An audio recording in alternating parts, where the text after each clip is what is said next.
My hands hurt from galloping. Ah, ha, ha, ha. Hey, Jason, how's it going? Hello, Jason. Congratulations on Ghostbusters Afterlife. I have not been so immersed in a movie for at least 2 years. I love the rawness, the Oh, honesty, the score. I can't wait to see it on the big screen again. Well done. oh, thank you so much. That means a lot. Thank you very much. Really, really. I'm not a Ghostbusters fanatic, but it's pretty much a perfect film. Oh, For our audience who may not be familiar with the background, can you explain why this film is so personal for you? well, Ghostbusters Afterlife is an extraordinarily personal film for me because my father, Ivan Reitman, back in 1984, directed the original Ghostbusters. I was 6 years old on the set of that film, and never in my mind did I ever imagine directing this film. When I started directing movies, came out of Sundance and the Toronto Film Festival. I made movies like Thank You for Smoking and Juno and Up in the Air. I was always more of an independent filmmaker. When people would ask me, "Are you ever going to make a Ghostbusters movie?" Uh, I always thought they wanted to see my Ghostbusters movie, but really what they wanted was a Ghostbusters movie. They wanted, one more ride in Ecto One, and it's an honor to have been the person to finally direct that film.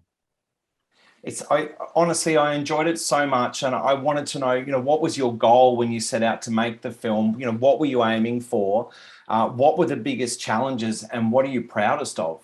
Well, I am the son of a Ghostbuster, so I guess it's no surprise that this is a movie about the daughter and grandchildren of a Ghostbuster.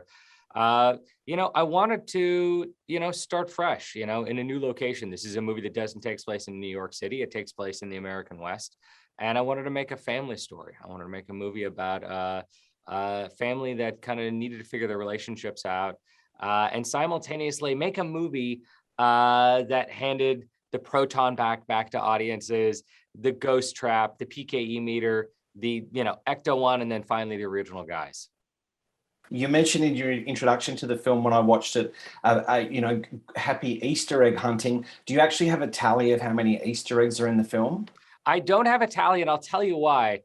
I am still discovering them. You got to remember, I'm not the only person putting them in there. This is a movie that was made by people who love Ghostbusters. I'm talking about the cast, the crew, the visual effects artists, the prop people, the set deck, sound designers. Everyone is sneaking little things in. So right from the Columbia logo, there are sound effects that were literally pulled from the sound files of the 1984 film. There are pieces of music that were pulled from the original score. Then you're going to start noticing props, details in the background, little things in the visual effects, even little tiny details in wardrobe, things that I noticed people haven't even spotted yet.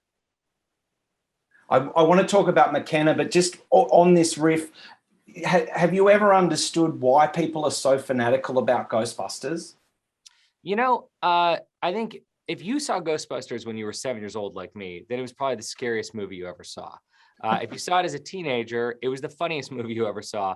It's a comedy, it's a horror film, it's a science fiction film. It is so many things to different people. And in that moment of the 80s, when there was all these great pieces of entertainment coming out, we're talking about E.T., Gremlins, Goonies. It was just kind of the high watermark of American entertainment. Ghostbusters was the number one film over the summer for 2 months in America. There's something about it. It's its sense of humor. It's a comedy, but the scares are real. Hey, we got to talk McKenna Grace. I'm getting Jennifer Lawrence in The Hunger Games, Kristen Stewart in Twilight vibes. I Yeah. mean, honestly, for me, the film is all about Phoebe. How central to the story and how important to the Ghostbusters story is the character of Phoebe. I mean, absolutely. The first image that ever popped in my head was a 12-year-old girl with a proton pack in the middle of a field, and I knew who she was. It was her name was Phoebe. I didn't know her last name, and then I realized, oh, she's Phoebe Spengler, the granddaughter of Egon Spengler. And just like Egon, Phoebe struggles to communicate with the world, and like any Ghostbuster, she's an outsider who finds a way to become a hero by picking up the proton pack. She's brilliant. We've got to wrap. Hey, good luck with the rest of your press day, and Thank you. you've got a monster hit on your hands with Ghostbusters I hope Afterlife. Well so. done, man. Well Thank you very done. much. Thanks, Jason. Have a great day.